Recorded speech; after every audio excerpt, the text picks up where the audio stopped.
Howdy! Today I'm going to be talking about the second science fiction epic in the Hyperion Cantos by author Dan Simmons, The Fall of Hyperion. If you hear some rumbling outside, that might have picked it up. We're in the middle of a thunderstorm, so we'll see how it goes. Spoilers for both books forthcoming. I would strongly recommend you read The Fall of Hyperion if you happened to read the first book. This book really does serve as a companion to that first novel. I think that if both of these were bundled together, it would really function as this grand science fiction epic. I think that this really more satisfyingly completes the narrative set up in Hyperion. Where this book kind of diverges from Hyperion is in its structure. The first novel had this segmented, almost kind of like anthology style, 6 big chunks of story where each of the Shrike pilgrims are giving us their backstory. The Fall of Hyperion completely eschews that structure, and I found that very refreshing. Something I really laud about Hyperion is how ambitious its structure was, but it did feel a little bit long-winded, especially when certain parts weren't quite as compelling as others. It made it a little bit more laborious to get through them. The rhythm of The Fall of Hyperion is way more metered out and balanced. I think that the writing style also and the just voice of the novel is more consistent throughout, or at least it feels a little bit more unified. I think then it's a fair assessment to say that The Fall of Hyperion is a more consistent novel than its predecessor. And I also feel it manages to scale to about the same heights. Ooh, wow, it's really coming down out there. I hope we don't lose power. That would fucking suck. The Fall of Hyperion also introduces a number of new voices into the cast. Present throughout the whole story is Joseph Severn, who is a second cybrid incarnation of John Keats, the poet featured in the first novel as another AI cybrid, Johnny. The titles for the novels in the Hyperion Cantos being derived from John Keats' famous unfinished poem. The way that Keats' work is integrated into the story and the theming is very clever and very purposeful. It almost feels as if, with the very literal revival of Keats and how there are very clear parallels to that poem, that Simmons is tributing Keats and kind of finding a way for him to live on and see his work finished, maybe not in its own form, but in some other sort of manifestation. Joseph Severn, being a second cybrid made from John Keats, is named in reference to the man who was at his bedside as he died of tuberculosis. Whew, I'm getting some really nice thunderclaps. I hope that the mic is picking these up.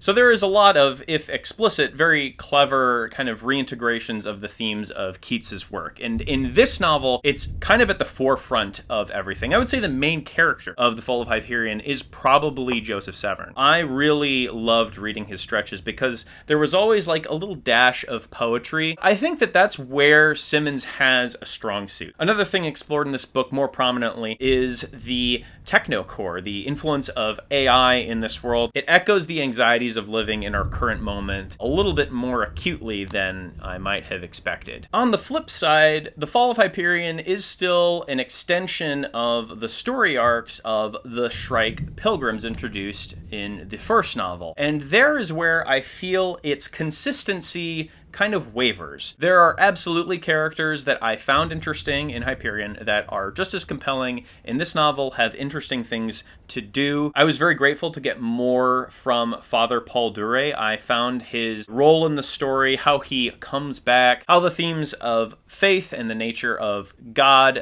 is kind of filtered through his point of view, and also how he reads. But many of the pilgrims, I feel, stood out sorely as having been benched in a sense, that they aren't quite as focal to the narrative as they were in the first book. Braun Lamia was probably the weakest. There was a very interesting chapter where she goes into the techno core. There's actually like a formatting change when this AI Uman is speaking that I thought was very compelling. But her particular role in the story, it felt at times undernourished to me, but then at other points almost this kind of ludicrous messianic fantasy in a way. Hopefully you'll know what I mean by that by the time you get get to the end of the novel. Martin Silenis' role in the story was quite fitting, and I actually did enjoy his point of view in the last novel. A lot of people found him annoying. I didn't really find him annoying in the first book, outside of the exchanges where he was getting into these bickering spats with Braun Lamia. Here, he really isn't present with her as much, though there is definitely some of that. I think the vulgarity of the character comes out in those exchanges in a way that's kind of obnoxious. But I think what Silenis does, or what is done to Silenis, I should say, in this book, is very fitting, given his arc in the first book, having experienced great pain as sort of a catalyst for artistic awakening, being impaled upon the Tree of Pain. And then he gets taken off the Tree of Pain. That kind of undermined the great towering terror, literally towering terror, that this tree represents. People that are just suffering, unable to die, and in an agony that is blinding. And woo! Woo! Holy shit, that was really fucking close. I kind of want to go peek where that was. Let me just dip to the window here for a second. Just me, or does it seem like there are more storms more regularly, and that they're more violent than they've ever been? Just me? I'm kind of feeling like this is becoming more of an occurrence than it once was. I wonder what could be causing it. I wonder why. The conceptual terror represented in the Shrike and the Tree of Pain, upon which it impales its victims to suffer endlessly as they move through time, unable to die, yet unable to free themselves. That was a really terrifying idea. I think that it shares a lot with I Have No Mouth and I Must Scream. The terror of immortality, and an immortality spent in anguish, especially in the first sequence where Silenis is impaled and we just read his mental torment as he tries to find some way to endure this without losing his mind, delivering the end of his great unfinished poetic work, another parallel to John Keats, as a way for him to stave off pain. I think it was a very beautiful sentiment. It is not simply that he's creating this poem as a way for him to find momentary relief from the madness, but it is also that he is reciting this poem for the other people on the wall, one of his past patrons being one of the victims, and they ask him to keep reciting so that they have something to kind of like cling to. It's also kind of interesting to me in kind of like a cyclical way that the only way Silenis could have finished this poem is having been impaled upon the tree. I thought a lot of that was quite moving and resolved Silenis' storyline in a very fascinating way. I think if anybody was to be impaled upon the tree as sort of our point of view, it had to be him. But it does leave him feeling a little bit secondary to much of the narrative. I'm certain...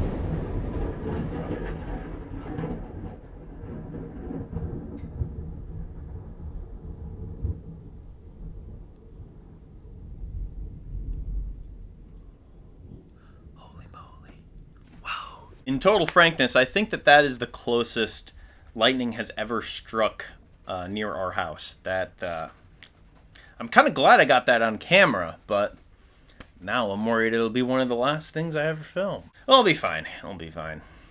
Trust in the kindness of the universe, I guess, to allow this review to continue. One of the pilgrims whose storyline I thought was just flat out bad was Fedman Kassad. His role as this challenger to the Shrike, facing him in a duel in this distortion world where there are like all of these Shrikes throughout time. I just found the entire notion of one guy fighting the Shrike in like hand-to-hand combat was just ludicrous to me, and I actually don't really feel it served much of a purpose. That's just me, though. I might have to reread Kassad's section, but I thought that it was just kind of silly, that he didn't really have much of a constructive role in the story outside of dying in a duel with the Shrike, which seems like a precluded failure. Another thing about Kassad's storyline that I actually kind of found to be this deflating anticlimax once I realized what was going on, which was actually quite early into this book, is the reveal of who Minetta is. Well, there's this beautiful, confident woman who somehow is like impervious to the flow of time. I knew it was Rachel, the daughter of Saul Weintraub. There was no other candidate that sounded even remotely appropriate. Cassad had only seen Rachel as an infant. I don't think that Simmons leaned into foreshadowing it too much in the brief moments where Cassad is around Saul and Saul's taking care of the baby. I thought that that reveal was actually quite obvious, unfortunately. Cassad, I feel, is kind of the odd man out this time around. I think he was one of the more adequate chapters in Hyperion. Here, his presence felt a little bit more aimless, and I will say that that is how a bulk of the first two parts of this book read. It really hits its stride in this gargantuan final third part. It builds to this incredible crescendo that I think is the entire reason to read both Hyperion and this book. But the first two parts, I would say maybe the whole first half of the novel, actually, the pilgrims are waiting for something to happen. Like, they're waiting for the end of Rachel's lifespan to elapse. The conclusion to that, I thought, was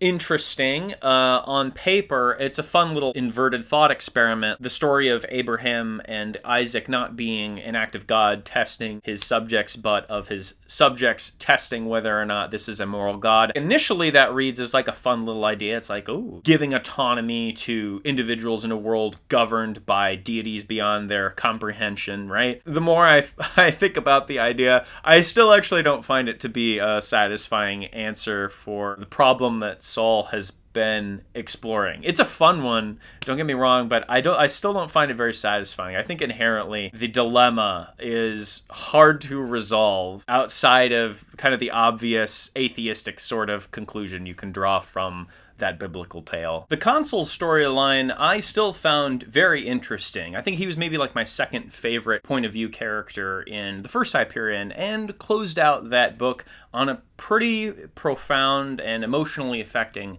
note. He also serves as more of a direct link to the Ouster civilization. There's this really beautiful scene where a character wakes up after this climactic moment, and he comes upon the consul playing piano for all of the Ousters who have these fantastical forms to better allow the Ousters to live in the recesses of space. The Ousters have a very interesting philosophy, initially propped up antagonistically, but end up becoming probably the most wise and level-headed perspective in the novel, that mankind needs to adapt in order to live in this futuristic world where we are strewn about by the emptiness of outer space, rather than trying to bend the laws of reality through the use of forecasters in order to unite the hegemony of man. We need to change rather than trying to alter the universe itself to bend to our whims, our desire for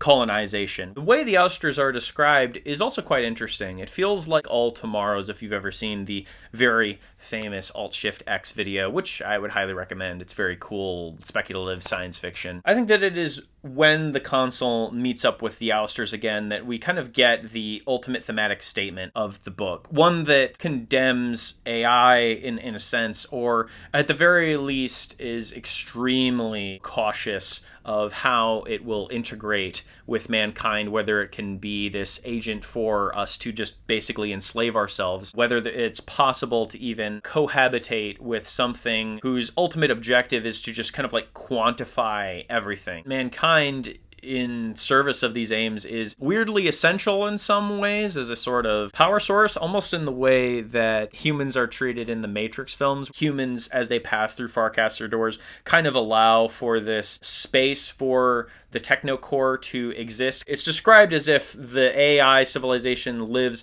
within the walls of reality, like a rat kind of roaming throughout a house undetected. While AI is certainly kind of pitched as this impending self-wrought doom, there is a sense of pathos for the AI civilization. At the end of the novel, they perish in mass droves as mankind is severed from the techno core by the actions of CEO Mina Gladstone, effectively like the singular leader in the hegemony of man, regularly compared to Abraham Lincoln, someone who uses like aphorisms and phrases from what is to us maybe a little bit more recent history, but in her civilization has this novelty in its reuse because so few people read books and revisit history from old Earth. That's another element of just like the world that I find sort of curious. Simmons will refer to culture from our period, and given how far into the future the events of Hyperion are, they should have been phased out of our vocabulary by then. Sometimes he will draw attention to that fact, like, hey, this is an antiquated colloquialism, but sometimes he won't draw attention to that. I think there's a point where the consul refers to El Dorado in a conversation, and it's not really like highlighted how strange that is to say. Maybe like a mild inconsistency there. Gladstone's role was kind of interesting because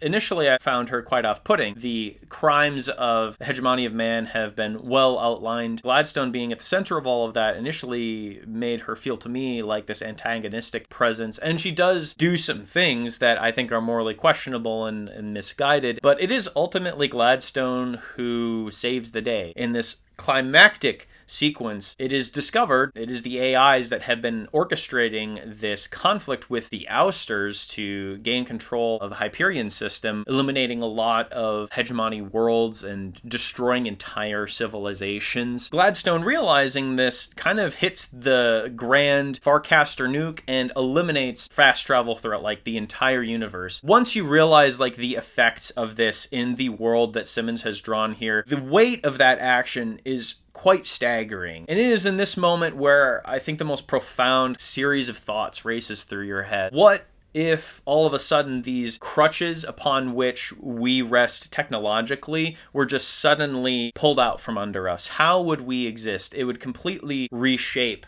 the way that we live. As much as the grand expansion of the hegemony of man is pitched as this bad thing, which it is, there is also this lament in all of the families that are like now separated and how culturally isolated we must now all become. I thought that that was probably the strongest moment in the whole book. Gladstone's chapters carry pretty much all of the big picture stuff. Granted, the style of writing I didn't find to be as good. It was a lot of like bureaucratic boardroom speak and lacked the flair of, say, Joseph Severn or Silenus or the Consul's chapters, but it was still very, very interesting, and it made for like the best moment in the whole book. The Shrike is way more present in this book than it was in the first novel. I feel as if the selling point for Hyperion I more experienced in the fall of Hyperion. It did sort of demystify the Shrike in a way that made it a little bit less frightening than its first appearance in Hyperion. But I think that the explanation for what the Shrike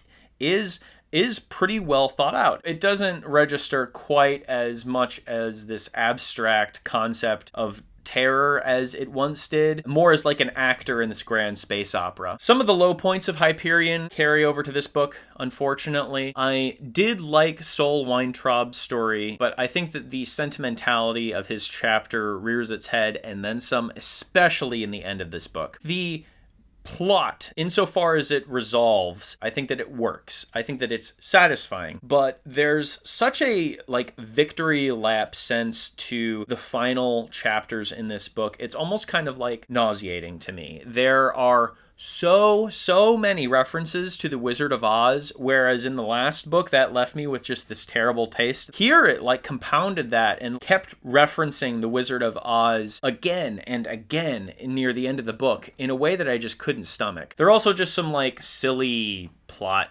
beats too. There's this scene where Joseph Severn is chased around by Shrike cultists. It felt like such a staged event, such a plot beat. There's this moment where Dure and Sek Hardin are on a planet that's being destroyed by the Technocore, and the way that Dure manages to slip through the Farcaster at just the last moment, but Sek Hardin just can't make it in there with him. He has to die with his planet. That felt very melodramatic. The Consul's storyline and the way that the machinations of the plot get him where he needs to be, it very much feels like this person showed up where he was at the exact right time. The Fall of Hyperion works way more as a crescendo than the first Hyperion, but the downside to that is that this book is very back heavy, whereas the front of this novel, while also not having generally as much interesting stuff going on as concerns the characters, outside of like Joseph Severn, he was like just consistently very good to read. There are reiterations of the character's backstory, which already were like indulged in the first book very heavily. I guess if it's been a long time since you've read the first book, this will be a good refresher course, but sometimes I feel like it was even repeating itself within this very book. Something that I didn't touch on that I think was pretty cool in reference to the time tombs is how Simmons deviates in style. I think it's in a certain earlier chapter. There is this temporal wave that the pilgrims are experiencing, and they get this deja vu. And so you actually read the events in backwards order, and the disorienting effect of that is pretty clever. That was something I really wish Simmons had indulged in more